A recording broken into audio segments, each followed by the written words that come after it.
அறிவியல்ல Alfred Russell வாலேஸோடைய மிகப்பெரிய சாதனைகள் என்னென்னன்றத பார்க்கலாம். ஆல்ஃபிரட் ரசல் வாலேஸ் ஒரு English naturalist, explorer, geographer, anthropologist, biologist, Illustrator, இப்படி சொல்லிட்டே போகலாம். இவர் 1823 ஜனவரி 8 அன்னைக்கு யுனைடெட் கிங்டமில் இருக்கிற வேல்ஸோடைய மான்மச்சரில் இருக்கிற லான்படாக்ல பிறந்தாங்க. இவர் வளர வளர மரம், செடி, கொடி போன்ற தாவரங்கள் பற்றியும் பூச்சிகள், பறவைகள், விலங்குகள் போன்ற மற்ற உயிரினங்கள் பற்றியும் தெரிஞ்சுக்கிறதுல ஆர்வம் காட்ட தொடங்கியிருந்தாங்க. இந்த நிலையில தான் ஆல்ஃபிரட் ரசல் வாலேஸுக்கு அமேசான் ரெயின் ஃபாரஸ்ட் பற்றி தெரிய வந்தது. அதாவது அமேசான் காட்டில் விசித்திரமான, இன்னும் காணாத நிறைய தாவரங்களும் நிறைய புதுவிதமான உயிரினங்களும் இருக்கு அப்படின்றது இவருக்கு தெரிய வந்தது. இதுக்கப்புறம் இவர் எப்படியாவது அமேசான் ரெயின் ஃபாரஸ்ட்டுக்கு போய் அங்க இருக்கக்கூடிய அந்த தாவரங்கள் மற்றும் புது வகையான விலங்குகளினுடைய ஸ்பெசிமன்ஸ் மாதிரிகளை சேகரிச்சுட்டு வந்து இங்கே இங்கிலாந்தில் இருக்கக்கூடிய மியூசியத்தில் விற்கணும் அப்படின்னு விருப்பப்பட்டாங்க. இந்த நிலையில தான் 1844ஆம் ஆண்டு ஹென்ரி வால்டர் பேட்ஸ் அப்படின்ற இன்னொரு இங்கிலீஷ் நேச்சுரலிஸ்ட்டை இவர் சந்திச்சாங்க. அந்த ஹென்ரி வால்டர் பேட்ஸுக்கு அப்போ 19 வயசு தான் இருந்தது. ஏன்னா அவர் 1825ஆம் ஆண்டு பிறந்தவர். ஸோ அவரை சந்தித்த பிறகு ஆல்ஃபிரட் ரசல் வாலேஸோடைய அதே எண்ணம் தான் அவருக்கும் இருக்குது அப்படின்றத இவர் புரிஞ்சுக்கிட்டாங்க. அதாவது அமேசான் ரெயின் ஃபாரஸ்ட்டுக்கு போகணும் அப்படின்ற எண்ணம் தான். இதனால இவங்க ரெண்டு பேரும் எப்படியாவது அங்கே போயிடணும் அப்படின்னு முடிவு செஞ்சு அதுக்குண்டான ப்ரிப்பரேஷனை மேற்கொண்டாங்க. பிறகு 4 ஆண்டுகளுக்கு அப்புறம் 1848ஆம் ஆண்டு ஆல்ஃபிரட் ரசல் வாலேஸும் ஹென்ரி வால்டர் பேட்ஸும் நேரடியாக இங்கிலாந்துல இருந்து அமேசான் ரெயின் ஃபாரஸ்ட்டுக்கு கிளம்பினாங்க. இவங்க அங்கே போனதுக்கு அப்புறமா அங்கே இருக்கக்கூடிய புது வகையான தாவரங்கள் பற்றியும் விலங்குகள் பற்றியும் ஆய்வு செஞ்சு அவைகளினுடைய மாதிரிகளை சேகரிக்கக்கூடிய முயற்சியில் இவங்க ரெண்டு பேரும் ஈடுபட்டாங்க. இந்த காலத்தில் ஆல்ஃபிரட் ரசல் வாலேஸ் வந்து புதுவிதமான தாவரங்கள் பற்றி ஆரம்பத்தில் ஆய்வு செஞ்சு அவைகளினுடைய மாதிரிகளை தான் ஆரம்பத்தில் சேகரித்து வந்தாங்க. அதுக்கப்புறம் போக போக விசித்திரமான உயிரினங்கள், மற்ற உயிரினங்களினுடைய அந்த ஸ்பெசிமன்ஸையும் சேகரிக்க தொடங்கியிருந்தாங்க. ஸ்பெசிமன்ஸ் அப்படின்னா இப்போ ஒரு பூச்சி இருக்குது, அந்த பூச்சி இனம் புதுசாக இருக்குது அப்படின்னு சொல்லி அதை அப்படியே எடுத்துகிட்டு இங்கிலாந்துக்கு போகணும் அப்படின்னா அதை உயிரோடு கொண்டு போக முடியாது. ஏன்னா அமேசான் ரெயின் ஃபாரஸ்ட்டில் இருக்கக்கூடிய அந்த கால சூழ்நிலை, தட்பவெப்பநிலை, என்விரான்மெண்ட், அதுக்கும் இங்கிலாந்தில் இருக்கக்கூடிய என்விரான்மெண்ட்டுக்கும் மாறுபாடு இருக்குது. அதன் காரணமாக அந்த பூச்சியை எடுத்துகிட்டு கப்பல் வழி பயணத்தில் இங்கிலாந்துக்கு போகிறதுக்குள்ளே அந்த பூச்சி இறந்து போகிறதுக்கு வாய்ப்பு இருக்குது. அது மட்டும் இல்லாமல் அதுக்கு தேவையான உணவும் அந்த பூச்சிக்கு கிடைக்காது. இதனால் இப்போ அந்த பூச்சி வந்து உயிரோட கொண்டு போகாம அந்த பூச்சியை எந்த சேதத்துக்கும் உட்படுத்தாம கொன்னுடுவாங்க. கொன்னுட்டு அதை உலர்த்தி அதை மாதிரியா கொண்டு போவாங்க. அதுதான் ஸ்பெசிமெண்ட் அப்படின்றது. உதாரணமா ஒரு பூச்சியை எடுத்து அதை ஒரு பெட்டிக்குள்ள போட்டுருவாங்க. அந்த பெட்டிக்குள்ள சைனைட் மாதிரியான விஷம் இருக்கும். இதனால சேதமடையாம அந்த பூச்சி இறந்து போயிடும். அந்த பூச்சி இறந்து போனதுக்கு அப்புறமா அந்த பூச்சியினுடைய உடலை உலர்த்தி அதை ஒரு ஊசியால் குத்தி ஒரு இடத்துல வந்து வச்சிருவாங்க. அதை தான் வந்து மாதிரி அப்படின்றது. ஸோ அந்த மாதிரியை தான் வந்து ஆல்ஃபிரட் ரசல் வாலேஸ் உட்பட ஸ்பெசிமன்ஸை சேகரிக்கக்கூடியவங்க கொண்டு போவாங்க. அப்படி கொண்டு போனால் தான் அந்த உடல் வந்து அழுகி போகாது. ஸோ அதனால தான் இது மாதிரி தான் பெரிய பெரிய உயிரினங்கள், பெரிய பெரிய தாவரங்களும் இதே மாதிரி தான் மாதிரிகளாக மாற்றப்படும். ஸோ இதுதான் ஸ்பெசிமன்ஸ் அப்படின்றது. ஸோ அந்த மாதிரி இவர் வந்து ஸ்பெசிமன்ஸ் எல்லாம் சேகரித்தாங்க. அப்போ இவர் புதுவிதமான பல்வேறு இனங்களை இவர் வந்து சேகரித்தாங்க. அது தாவரங்கள் மட்டும் இல்லாமல் விலங்குகளினுடைய அதாவது புது வகையான பூச்சிகள், பறவைகள் போன்ற விலங்குகளினுடைய மற்ற ஸ்பெசிமன்ஸை கூட இவர் வந்து சேகரித்தாங்க. சேகரித்தது மட்டும் இல்லாமல் நோட்ஸாகவும் இவர் எடுத்துக்கிட்டாங்க. அதாவது எங்கெங்கே எந்தெந்த மாதிரியான உயிரினங்கள் இருக்குது, அந்த உயிரினங்கள் எந்த மாதிரியான குறிப்பிட்ட இடத்துல வாழுது, அது எந்த மாதிரியான உணவுகளை உட்கொள்ளுது, அந்த மாதிரி நோட்ஸ் எடுத்துக்கிட்டாங்க. சில ஸ்கெச்சஸும் டிராயிங்ஸும் இவர் வந்து பண்ணாங்க. அதுக்கப்புறம் ஹென்ரி வால்டர் பேட்ஸ் வந்து முழுமையாக அமேசானில் தான் இருந்தாங்க அதுக்கப்புறமாவும் கூட. ஆனால் ஆல்ஃபிரட் ரசல் வாலேஸ் வந்து 1852 ஜூலை 12 அன்னைக்கு அமேசான் ரெயின் ஃபாரஸ்ட்ல இருந்து கப்பல் வழியாக இவர் சேகரித்த அத்தனை ஸ்பெசிமன்ஸ், ஆயிரக்கணக்கான ஸ்பெசிமன்ஸை எடுத்துக்கிட்டு இங்கிலாந்துக்கு புறப்பட்டாங்க. அப்படி புறப்பட்ட சில நாட்கள்லேயே இவர் பயணித்த ஹெலன் அப்படின்ற கப்பலானது தீக்கிரையானது. அதாவது தீப்பிடிச்சு அது மிகப்பெரிய அளவில் விபத்துக்குள்ளானது. அப்போ அந்த கப்பலில் இருந்து தப்பிக்கிறதுக்கு சின்ன சின்ன படகுகளில் சில பேர் வந்து குதித்து தப்பிச்சாங்க. அப்படி தான் ஆல்ஃபிரட் ரசல் வாலேஸும் அவருக்கு கைக்கு கிடச்ச சின்ன சின்ன நோட்ஸையும் ஸ்கெட்சஸையும் எடுத்துக்கிட்டு மட்டும் ஒரு படகுல வந்து குதிச்சுட்டாங்க. அதுக்கப்புறம் ஹெலன் அப்படின்ற கப்பல் முழுமையாக எரிஞ்சு அழிஞ்சு போனது. அதன் காரணமாக அதில் ஆல்ஃப்ரட் ரசல் வாலேஸ் 4 ஆண்டுகள் 1848லேருந்து 52 வரைக்கும் சேகரித்த அத்தனை ஸ்பெசிமன்ஸும் வந்து அழிஞ்சு போச்சு. ஓரளவுக்கு சின்ன சின்ன அளவில் ஒரு 100 கணக்கில் மட்டும் கிடச்சிது. அது மட்டும் எடுத்துகிட்டு இவர் இங்கிலாந்துக்கு திரும்பினாங்க. இது ரொம்ப மோசம். அப்போ வந்து ஜோடிசன் அப்படின்ற கப்பல் தான் இவங்களை அந்த கடல்ல இருந்து மீட்டது, அந்த சின்ன படகுல இருந்து. அதுக்கப்புறம் இவர் வந்து இங்கிலாந்துக்கு சென்றடைஞ்சாங்க. ஸோ இந்த மாதிரி இவர் போனது ரொம்ப வந்து கஷ்டமான ஒரு விஷயம். ஏன்னா ஆல்ஃப்ரட் ரசல் வாலேஸ் வந்து பல 4 ஆண்டுகள் பல ஆயிரக்கணக்கான ஸ்பெசிமன்ஸை சேகரிச்சிருந்தாங்க. ஆனால் இப்போ அத்தனையுமே வந்து ஒன்றுமில்லாமல் போயிருச்சு. இருந்தாலும் தோண்டு போகாமல் மறுபடியும் இவர் வந்து வேறு இடத்துக்கு பயணம் பண்ணணும் அப்படின்னு முடிவு செஞ்சாங்க. அப்போ 1854 இந்த காலகட்டத்தில் ஆல்ஃப்ரட் ரசல் வாலேஸ் வந்து மலை ஆர்கிபெலாகோவுக்கு வந்து பயணம் பண்ணாங்க. மலை ஆர்கிபெலாகோ அப்படின்றது பெரிய தீவு கூட்டம் உள்ளடங்கிய பெரும் பகுதி. அது வந்து இன்றைய காலகட்டத்தினுடைய மலேசியா, இந்தோனேசியா, சிங்கப்பூர் இந்த நாடுகளை உள்ளடக்கி இருக்கு. ஸோ அங்கே இவர் பயணம் பண்ணி அங்கே இருக்கக்கூடிய புது வகையான உயிரினங்களை இவர் வந்து சேகரிக்க தொடங்கியிருந்தாங்க. மேலும் அவைகளை ஆய்வு செய்யவும் செஞ்சாங்க. அப்போ தான் ஒரு புது விதமான ஒரு விஷயத்தை ஆல்ஃப்ரட் ரசல் வாலேஸ் வந்து கண்டறிஞ்சாங்க. அதாவது அந்த மலை ஆர்கிபெலாகோ இருக்கக்கூடிய சின்ன சின்ன தீவுகள், நிறைய சின்ன சின்ன தீவுகள் இருக்கு. அதுல ஒரு தீவுக்கும் இன்னொரு தீவுக்கும் இடையில இருக்கக்கூடிய விலங்குகள்ல மாறுபாடு இருக்கு அப்படின்றத ஆல்ஃப்ரட் ரசல் வாலேஸ் வந்து உணர்ந்தாங்க. உதாரணமா ஒரு தீவுல வந்து ஏசியாவில் இருக்கக்கூடிய இந்த குரங்கு, அதுக்கப்புறம் வந்து மற்ற யானை, இது மாதிரியான விலங்குகள் வந்து இருக்குது. அதே சமயம் இன்னொரு தீவில் வந்து அப்படியே ஆப்போசிட்டாக ஆஸ்திரேலியாவில் இருக்கக்கூடிய கங்காரு, கோலா, அதுக்கப்புறம் வந்து ஒட்டகச்சிவிங்கி, இது மாதிரியான விலங்குகள் இருக்குது. ஸோ இப்போ 2 இடத்துல 2 வெவ்வேறு மாதிரியான விலங்குகள் இருக்குது அப்படின்றத அவர் புரிஞ்சுக்கிட்டாங்க. அப்போ இதுக்கு நடுவில் ஒரு லைன் இருக்குது அப்படின்னு சொல்லி, இன்விசிபிளான லைன் இருக்குது, ஒரு கோடு இருக்குது, கண்ணுக்கு தெரியாத கோடு இருக்குது அப்படின்னு ஆல்ஃப்ரட் ரசல் வாலேஸ் வந்து முடிவு செஞ்சாங்க.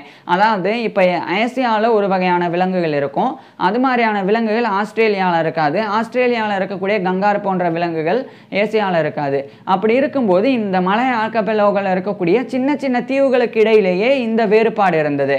அது வந்து இந்தோனேசியன் ஆர்கிபெலாகோ அதை வந்து அடிப்படையாக கொண்டு இருந்தது. அதுக்கு வந்து இவர் ஒரு லைன் இருக்கு அப்படின்னு இவர் சொன்னாங்க. அதை இவர் சொன்னனால அதுக்கு வாலேஸ் லைன் அப்படின்னு இவருடைய பேரிடப்பட்டது. ஸோ வாலேஸ் லைன் அப்படின்னா அந்த இடம் இன்னைக்கு இருக்கு. அங்கே போனால் வாலேஸ் லைனுக்கு அந்த பக்கம் ஆஸ்திரேலியாவில் இருக்கக்கூடிய உயிரினங்கள் வாழும், அதே வாலேஸ் லைனுக்கு இந்த பக்கம் ஏசியாவில் இருக்கக்கூடிய உயிரினங்கள் வாழும். அந்த 2 தீவுகளுக்கும் இடையில் இருக்கக்கூடிய அந்த தூரம் அப்படின்றது ரொம்ப கம்மி தான். ஸோ அப்படி இருக்கும்போது இப்போ இந்த மாதிரியான விஷயங்கள் எல்லாம் இருக்கு. ஸோ இதை தான் வாலேஸ் லைன் அப்படின்னு ஆல்ஃப்ரட் ரசல் வாலேஸ் வந்து விளக்கினாங்க. அதுக்கப்புறமா தொடர்ந்து இவர் பல்வேறு ஆராய்ச்சிகளை மேற்கொண்டு வந்தாங்க. இந்த நிலையில் 1858ஆம் ஆண்டு அந்த மலை ஆர்கிபெலாகோவில் இருக்கிற டெர்னாட்டே அப்படின்ற தீவில் இவர் இருக்கும்போது நோய்வாய்ப்பட்டாங்க. பிறகு அந்த நோயிலிருந்து மீண்டு வர்ற வரைக்கும் இவர் ஓய்வில் இருந்தாங்க. அப்படி ஓய்வில் இருக்கும்போது தாமஸ் ராபர்ட் மால்தஸ் அப்படின்ற ஒரு இங்கிலீஷ் எக்கனாமிஸ்ட் எழுதியிருந்த an essay on the principle of population அப்படின்ற ஒரு ஒர்க்கை படிக்கிறதுக்கு உண்டான வாய்ப்பு இவருக்கு கிடைச்சது. அதை படிக்கும்போது ஒரு விஷயம் இவருக்கு ஸ்ட்ரைக் ஆச்சு. அந்த பாப்புலேஷன் சம்மந்தப்பட்டு தாமஸ் எழுதியிருந்த அந்த ஒர்க்கில் ஒரு முக்கியமான விஷயத்தை அவர் குறிப்பிட்டிருந்தாங்க. அதாவது இந்த மனிதர்களினுடைய அந்த பாப்புலேஷன், மக்கள் தொகை, அது வந்து டபுளாக அதிகரிச்சுட்டே போகும். ஆனால் அதே சமயம் அவங்களுக்கு தேவையான உணவு அது டபுளாலாம் அதிகரிச்சுட்டே போகாது. அது மெல்ல தான் அந்த உணவு உற்பத்தி வந்து அதிகரிக்கும். இதனால் மக்கள் தொகை வேகமாக அதிகரிச்சிடும். ஆனால் அதே சமயம் உணவு உற்பத்தி வந்து மெதுவாக தான் அதிகரிக்கும். இதன் மூலமாக மக்கள் அதிகமாக இருப்பாங்க, ஆனால் உணவு கம்மியாக இருக்கும். இதன் காரணமாக மக்களுக்கு வந்து பெரிய போட்டி ஏற்படும். அந்த போட்டினால அந்த உணவு உற்பத்தி வந்து குறைவாக இருக்கிறனால உணவுகளினுடைய விலை அதிகரிக்கிறது. அதுக்கப்புறமா உணவுகள் வந்து கிடைக்காம போகிறது. இதன் காரணமாக நிறைய பேர் வந்து பசி பட்டினினால் இறந்து போக ஆரம்பிப்பாங்க. இதன் மூலமாகவே இந்த மக்கள் தொகை வந்து அதிகரிக்கிறது அப்படியே குறைஞ்சு மறுபடியும் அந்த உணவு உற்பத்தி எந்த அளவுக்கு இருக்கோ அதுக்கேற்ற மாதிரி மக்கள் தொகை வந்து வந்துடும். மறுபடியும் காலப்போக்கில் மக்கள் தொகை அதிகரிக்கும், ஆனால் உணவு உற்பத்திக்கு ஏற்ற மாதிரி மறுபடியும் மக்கள் தொகையானது குறையும். ஸோ இந்த மாதிரி பாப்புலேஷன் வந்து மாறுபடும் அப்படின்னு தாமஸ் ராபர்ட் மால்தஸ் அட்லஸ் அந்த ஒரு ஒர்க்கில் தெரிவிச்சிருந்தாங்க. இதை படித்த உடனே ஆல்ஃபிரட் ரசல் வாலேஸுக்கு ஒரு முக்கியமான விஷயம் தெரிய வருது. அதாவது ஒரு முக்கியமான விஷயம் தோணுது. அதாவது இதே மாதிரி மக்கள் தொகை எப்படி அதிகரித்து குறையுதோ இதே ஒரு கான்செப்ட் இவர் வந்து மற்ற உயிரினங்கள் மீது பயன்படுத்தி பார்த்தாங்க. பொதுவாக ஆல்ஃபிரட் ரசல் வாலேஸ் வந்து ஒரு விஷயத்த சொன்னாங்க. இப்போ வந்து அந்த காலத்தில் நிறைய வலிமையான மான்களும் வேகமாக ஓடக்கூடிய மான்களும் மெதுவாக ஓடக்கூடிய மான்களும் அவ்வளோ மான்களும் அந்த காலகட்டத்தில் இருந்திருக்கும். அப்படி இருந்திருக்கும் போது இப்போ ஒரு சிங்கம் வேட்டையாட வருது அப்படின்னா வேகமாக ஓடக்கூடிய மான்கள் வந்து தப்பிச்சிரும். அதுவே மெதுவாக ஓடக்கூடிய மான்கள் வந்து சிங்கத்தோட அடிபட்டு இறந்து போயிடும். அதுக்கப்புறம் இதே மாதிரி சிங்கங்கள் வந்து வேட்டையாட மெதுவாக ஓடக்கூடிய மான்களினோட எண்ணிக்கை குறைஞ்சிட்டே போகும். அதே சமயம் வேகமாக ஓடக்கூடிய மான்களினோட எண்ணிக்கை அது வந்து அப்படியே தான் இருக்கும். ஏன்னா அது வந்து அதிகமாக இனப்பெருக்கம் பண்ணி அது உயிரோடு இருக்கும். இப்போ வேகமாக ஓடக்கூடிய ஒரு மான் வந்து இனப்பெருக்கம் பண்ணி ஒரு மான்குட்டி பிறக்குது அப்படின்னா அந்த மான்குட்டியானது அந்த வேகமாக ஓடக்கூடிய மானினுடைய குணத்தை கொண்டு இருக்கும். அதன் மூலமாகவே அடுத்தடுத்து இந்த வேகமாக ஓடக்கூடிய மான்களினுடைய எண்ணிக்கை அதிகரித்து காலப்போக்கில் இன்றைய காலகட்டத்தில் மெதுவாக ஓடக்கூடிய மான்கள் இல்லாமல் மான்கள் அப்படின்னாலே வேகமாக ஓடக்கூடியது தான் அப்படின்னு மாறி இருக்கு. ஸோ இந்த மாதிரி இயற்கையாகவே வந்து எது வந்து வாழ்கிறதுக்கு தகுதியாக இருக்கோ அந்த இயற்கை சூழலுக்கு ஏற்ற மாதிரி அந்த உயிரினங்கள் தப்பி பொழைச்சிரும். அந்த எந்த குணம் அது தப்பிக்கிறதுக்கு காரணமா இருக்கோ அந்த குணம் அடுத்தடுத்து வந்து வழித்தோன்றல்கள்லாம் பரிணாம வளர்ச்சி அடைஞ்சு வரும். இப்போ உதாரணத்துக்கு மானை எடுத்துக்கிட்டோம்னா வேகமாக ஓடக்கூடிய அந்த குணம் தான் அது காட்டில் வாழ்கிறதுக்கு உண்டான அந்த ஒரு தன்மையை கொடுத்துருக்கு. அந்த இயற்கை சூழலில் அதாவது சிங்கம் புலி இது மாதிரியான உயிரினங்களுக்கு மத்தியில் மான்கள் வாழ்கிறதுக்கு ஏற்ற அந்த ஒரு குணத்தை கொடுக்கறது வேகமாக ஓடக்கூடிய அந்த திறன் தான். அப்போ அந்த வேகமாக ஓடக்கூடிய திறன் இதன் மூலமாக வந்து தக்க வைக்கப்படும். அதன் மூலமாக அது பரிணாம வளர்ச்சி அடைஞ்சு வந்து மான்கள் அப்படின்னாலே வேகமாக ஓடக்கூடியதாக மாறிடும். ஸோ இப்படி ஒரு இயற்கையான சூழல் அந்த இயற்கையான சூழலுக்கு ஏற்ற மாதிரி எது வாழ்கிறதுக்கு ஏற்ற குணத்தை கொண்டு இருக்கோ அந்த குணம் அடுத்தடுத்த சந்தாதையருக்கு வந்து அது ஒரு பெரிய இனமாகவே மாறி பரிணாம வளர்ச்சி அடைஞ்சிரும். ஸோ இதுதான் நேச்சுரல் செலெக்ஷன் அப்படின்றது.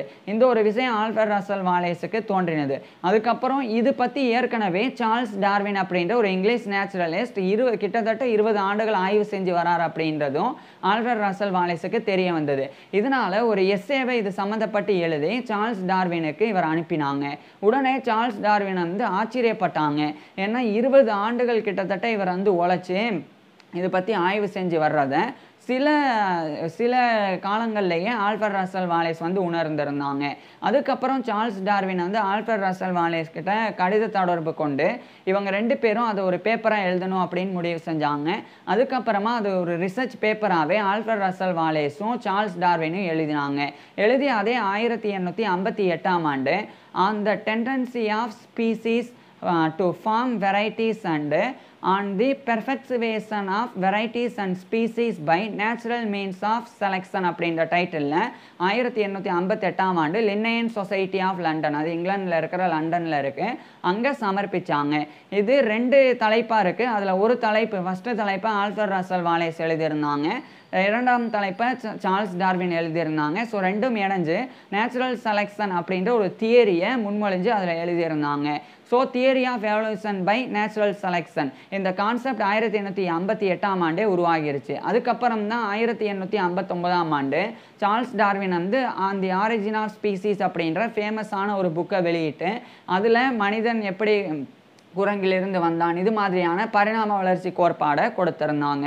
ஸோ பரிணாம வளர்ச்சி கோட்பாடு உருவாகிறதுக்கு சார்ல்ஸ் டார்வின் மட்டும் கிடையாது, ஆல்ஃபிரட் ரசல் வாலேஸும் ஒரு முக்கியமான ஒரு காரணம் தான். அதுக்கப்புறம் ஆல்ஃபிரட் ரசல் வாலேஸ் 1862 இந்த காலகட்டம் வரைக்கும் அந்த மலை ஆர்கபெலகோ அங்கே இவர் வந்து 8 ஆண்டுகள் வரைக்கும் இருந்து தொடர்ச்சியாக 1,00,000க்கும் மேற்பட்ட இனங்களை இவர் வந்து சேகரித்தாங்க. 1,25,000க்கும் மேற்பட்ட உயிரினங்களினுடைய ஸ்பெசிமன்ஸை இவர் சேகரித்தாங்க.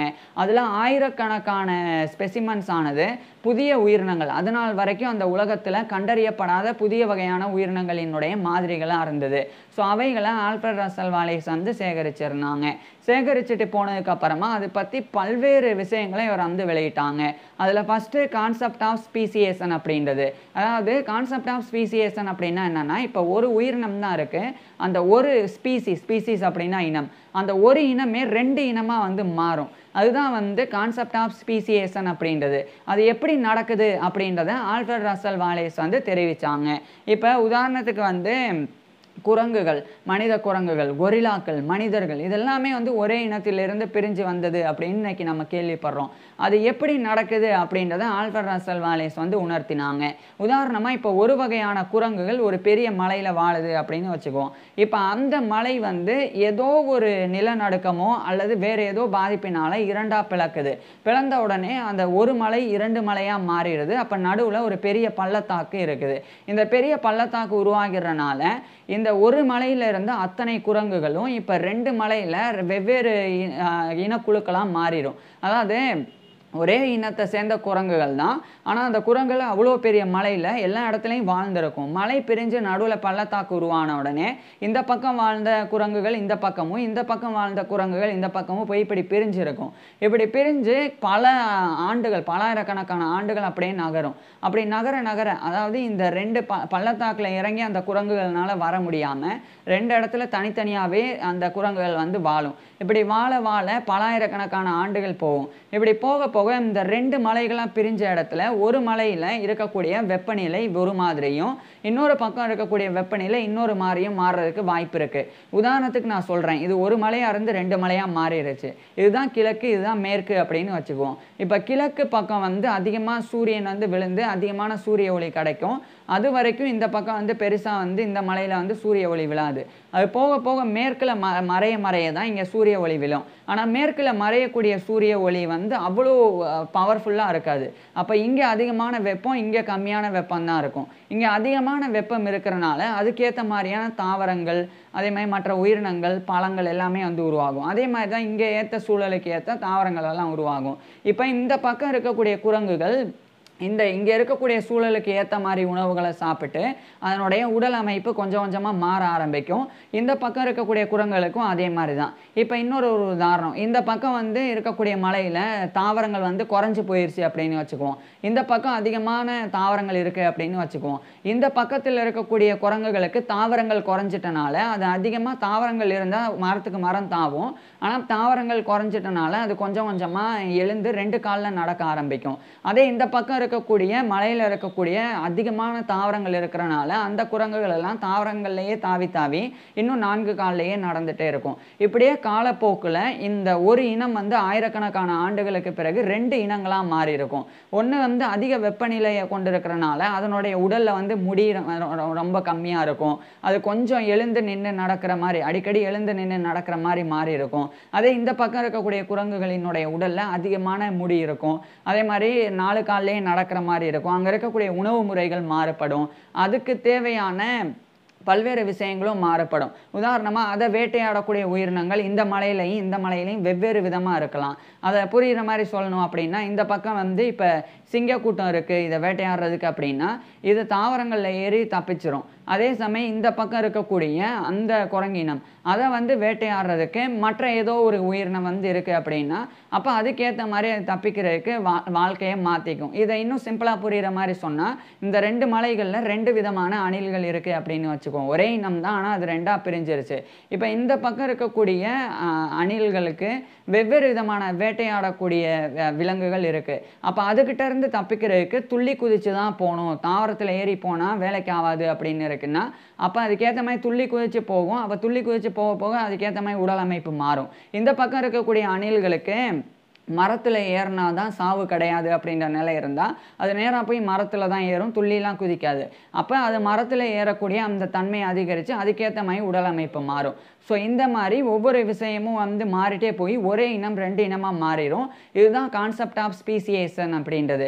இப்படி மாறுறனால அவைகள் ஒரு சில சமயங்களில் ஒன்றுக்கொன்று பார்த்துக்கிட்டாலும் அதனால் இனப்பெருக்கம் பண்ண முடியாது. ஏன்னா இப்போ குரங்கு இனமே 2 இனமாக மாறின பிறகு அது ரெண்டுமே வந்து இனப்பெருக்கம் பண்ணுறதுக்கு ஏதுவாக இருக்காது. ரெண்டுமே வந்து வித்தியாசமாக இருக்கும். ஸோ இதுதான் கான்செப்ட் ஆஃப் ஸ்பீசியேஷன். இதை இவர் விளக்கினாங்க. அது மட்டும் இல்லாமல் வாலேஸ் எஃபெக்ட் அப்படின்னு ஒன்று இருக்குது, அதையும் இவர் தான் விளக்கினாங்க. அப்படின்னா என்னென்னா, இப்போ 2 இனம் வந்து எதனால் இனப்பெருக்கம் பண்ண முடியாது அப்படின்னா அதனுடைய உடல் அமைப்பு எல்லாமே மாறுறது தான். ஸோ அது அப்படி மாறுறதுக்கு காரணமே நேச்சுரல் செலெக்ஷன் தான், அதாவது இயற்கை தேர்வு தான். இப்போ நான் ஏற்கனவே சொன்ன மாதிரி இங்கே இருக்கக்கூடிய அணில்கள் வாழ்கிறதுக்கு துள்ளி குதிச்சு போகணும் அப்படின்னா அதுக்கேற்ற மாதிரி அதனுடைய உடல் அமைப்பு மாறிடும். ஸோ அந்த இயற்கை சூழலுக்கு ஏற்ற மாதிரி அது தன்னைத்தானே தகவமைச்சுக்கிறோம். ஸோ அது நேச்சுரல் செலெக்ஷன் அந்த அணிலை பாதிச்சிருக்கும். அதே மாதிரி தான் இந்த பக்கம் இருக்கக்கூடிய அணில்கள் வந்து தாவரத்தில் ஏறினா தான் தப்பிக்க முடியும் அப்படின்னா அதுக்கேறின மாதிரி ஏறி பழகி அங்கே இருக்கக்கூடிய பழங்கள் எல்லாம் சாப்பிட்டு இந்த மாதிரி வளர்ந்து அதனுடைய உடல் அமைப்பு அதனுடைய தன்மையெல்லாம் மாறி இருக்கும். அதனால ஒரே இனமாக இருந்து 2 இனமாக மாறின பிறகு அந்த 2 இனமும் எங்கேயாவது மறுபடியும் அந்த 2 மலை ஒன்று சேருது அப்படின்னா கூட அது ஒன்றை வந்து இனப்பெருக்கம் பண்ண முடியாது. ஸோ இது மாதிரி மாறும். ஸோ இந்த நேச்சுரல் செலெக்ஷனால் இனப்பெருக்கம் பண்ண முடியாத இந்த ஒரு எஃபெக்ட் தான் வாலேஸ் எஃபெக்ட். இதை இவர் விளக்கினால இதுக்கு இவருடைய பெயர் சூட்டப்பட்டது. அதுக்கப்புறமா மிமிக்ரி பற்றியும் இவர் அந்த ஆல்ஃபிரட் ரசல் வாலேஸ் ஒரு விஷயத்தை சொல்லியிருந்தாங்க. மிமிக்ரி அப்படின்னா என்னன்னா, ஒரு உயிரினம் இன்னொரு உயிரினமாக மாறினா உயிர் வாழ முடியும் அப்படின்னா அந்த உயிரினத்துக்கு ஏற்ற மாதிரி மாறி இருக்கும் காலப்போக்கில். அதுதான் மிமிக்ரி அப்படின்றது. உதாரணத்துக்கு ஒரு 2 வகையான பட்டாம்பூச்சிகள் இருக்குது அப்படின்னு வச்சுக்குவோம். ஒரு பிரைட்டான ஒரு பட்டாம்பூச்சி இருக்குது, நல்லா வண்ணமயமாக. அந்த பட்டாம்பூச்சிகளை பறவைகள் சாப்பிட்டா ஒன்றும் ஆகலை. அதே சமயம் இன்னொரு வகையான பட்டாம்பூச்சிகள் இருக்குது, அது அவ்வளோ பிரைட்டாக இல்லை. அந்த பட்டாம்பூச்சிகளை சாப்பிட்டா அந்த பறவைகளுக்கு வந்து கசப்பான உணர்வு ஏற்படுது, அதுக்கு வந்து தலை சுற்றுது, வயிற்று வலி ஏற்படுது. அப்போ அந்த பறவைகள் அதை துப்பிட்டு இனிமேல் இந்த வகையான பட்டாம்பூச்சிகளை சாப்பிடக்கூடாது அப்படின்னு முடிவு செஞ்சிடும். அப்போ அந்த வகையான பட்டாம்பூச்சிகள் வந்து பெருகி வளரும். அதே சமயம் பிரைட்டாக இருக்க, அதாவது அதிகமான வண்ணங்களை கொண்ட அந்த பட்டாம்பூச்சிகள் வந்து அதிகமாக பறவைகள்னால வேட்டையாடப்படும். இப்போ காலப்போக்கில் என்ன ஆகும்னா, ஏதோ ஒரு சமயம் திடீர்னு மரபணுவில் ஏதாவது ஒரு மாற்றம் ஏற்பட்டு இந்த பிரைட்டாக இருக்கக்கூடிய பட்டர்ஃப்ளைஸ்லேயே ஏதாவது ஒரு பட்டர்ஃப்ளை வந்து பிரைட்டாக இல்லாமல் அந்த விஷத்தன்மை கொண்ட பட்டர்ஃப்ளை எப்படி இருக்குமோ அது மாதிரி கொஞ்சம் மாறி இருக்கும். ஸோ அப்படி கொஞ்சம் மாறின உடனே அதை பார்த்தாலே பறவைகள் வந்து இது கசப்பாக இருக்கும் அப்படின்னு தவறாக நினச்சிட்டு அதை மட்டும் விட்டுட்டு மற்ற பிரைட்டாக இருக்கக்கூடிய பட்டர்ஃப்ளைஸை வேட்டையாடும். இப்போ இந்த மங்களாக இருக்கக்கூடிய அந்த பட்டர்ஃப்ளைஸ் அது வந்து ஒன்று தான் இருக்கும். இப்போ ஒன்று தான் இருந்தாலும் அது அதோட இனத்துக்கூட இன்னொரு பிரைட்டாக இருக்கக்கூடிய பட்டர்ஃப்ளை கூட சேர்ந்து இனப்பெருக்கம் பண்ணால் அதுக்கு பிறக்கக்கூடிய இன்னொரு பட்டர்ஃப்ளை வந்து ஒருவேளை இந்த மங்களான பட்டர்ஃப்ளை மாதிரியே மாறுறதுக்கு வாய்ப்பு இருக்குது. ஸோ அப்படி மாறும்போது காலப்போக்கில் கொஞ்சம் கொஞ்சமாக அந்த மங்களான பட்டர்ஃப்ளைஸ் அந்த நிறம் வந்து மாறுபடும். ஸோ பிரைட்டாக இல்லாமல் கொஞ்சம் மங்க ஆரம்பிக்கும். இப்படி மாற இந்த பக்கம் இருக்கக்கூடிய அந்த மங்களாக ரொம்ப கசப்பாக விஷத்தன்மை கொண்ட பட்டர்ஃப்ளைஸ் மாதிரியே இதனுடைய உருவமும் மாற ஆரம்பிக்கும். ஸோ இப்படி மாறின பிறகு அந்த பறவைகள் வந்து அதை வேட்டையாடாமலே போயிடும். ஸோ இப்படி இது பரிணாம வளர்ச்சி அடைஞ்சு வரும். இதுதான் மிமிக்ரி அப்படின்றது. இதையும் இவர் தான் விளக்கினாங்க. இது மாதிரி பல்வேறு கான்செப்ட்ஸை இவர் விளக்கி வந்தாங்க. அதுக்கப்புறம் 1882 சார்ல்ஸ் டார்வின் இறந்து போனாங்க. அவர் இறந்து போனதுக்கப்புறமா அவருடைய தியரி ஆஃப் எவல்யூஷன் பெருசாக வந்து அப்பவும் ஏற்றுக்கொள்ளப்படாமல் நிறைய சவால் நிறைந்த கேள்விகள் தொடுக்கப்பட்டது. அந்த அத்தனை கேள்விகளுக்கும் எதிரான பதில் எழுதி உண்மையிலேயே தியரி ஆஃப் எவல்யூஷன் உண்மைதான் அப்படின்றத ஆல்ஃபிரட் ரசல் வாலேஸ் வந்து நிலைநாட்டினாங்க. அதுக்காக அவர் 1889 டார்வினிசம் அப்படின்ற ஒரு ஃபேமஸான புக் எழுதி வெளியிட்டாங்க. அதில் சார்ல்ஸ் டார்வின் சொன்ன விஷயங்கள் எல்லாமே உண்மை அப்படின்றதுக்குண்டான ஆதாரங்களை ஆல்ஃபிரட் ரசல் வாலேஸ் கொடுத்தாங்க. ஸோ இவ்வளோ வாழ்நாள் முழுக்க தியரி ஆஃப் எவல்யூஷன் வந்து உருவாகிறதுக்கு மட்டும் இல்லாமல் அது தொடர்ந்து ஏற்றுக்கொள்ளப்படுறதுக்கும் காரணமாக இருந்த இந்த ஒரு நபர் இறுதியாக 1913 நவம்பர் 7 அன்னைக்கு இவருடைய 90 வயசில் இறந்து போனாங்க. ஆல்ஃபிரட் ரசல் வாலேஸ் இறந்து போயிட்டாலும் இவர்னால பல்வேறு விஷயங்கள் நடந்தது. குறிப்பாக ஒரு தீவு, அதாவது அந்த மலை ஆர்கபெலோவில் இருக்கக்கூடிய ஒரு இடத்துல 2 தீவுகள் வந்து 2 தீவுகளில் வெவ்வேறு விதமான உயிரினங்கள் இருக்குது. ஒன்று ஆசியாவில் சேர்ந்தது, இன்னொன்று ஆஸ்திரேலியாவை சேர்ந்தது அப்படின்னு இவர் கண்டுபிடிச்சனால பயோஜியாகிரபி அப்படின்ற, அதாவது உயிர் நிலவியல் அப்படின்ற ஒரு புது வகையான சயின்டிஃபிக் ஃபீல்டு உருவாகிறதுக்கும் இவருடைய ஒர்க் வந்து அடித்தளமிட்டது. ஸோ இப்பேற்பட்ட ஆல்ஃபிரட் ரசல் வாலேஸ் பற்றி நீங்கள் என்ன நினைக்கிறீங்க அதை கீழே கமெண்ட்ஸில் சொல்லுங்கள். அதே மாதிரி இவருடைய ஃபுல் லைஃப் ஹிஸ்ட்ரியை நான் ஏற்கனவே பேசியிருக்கேன். அதை பார்க்குறதுக்கு கீழே டிஸ்கிரிப்ஷனில் லிங்க் கொடுத்துருக்குறேன், கட்டாயமாக பாருங்கள். தேங்க்யூ.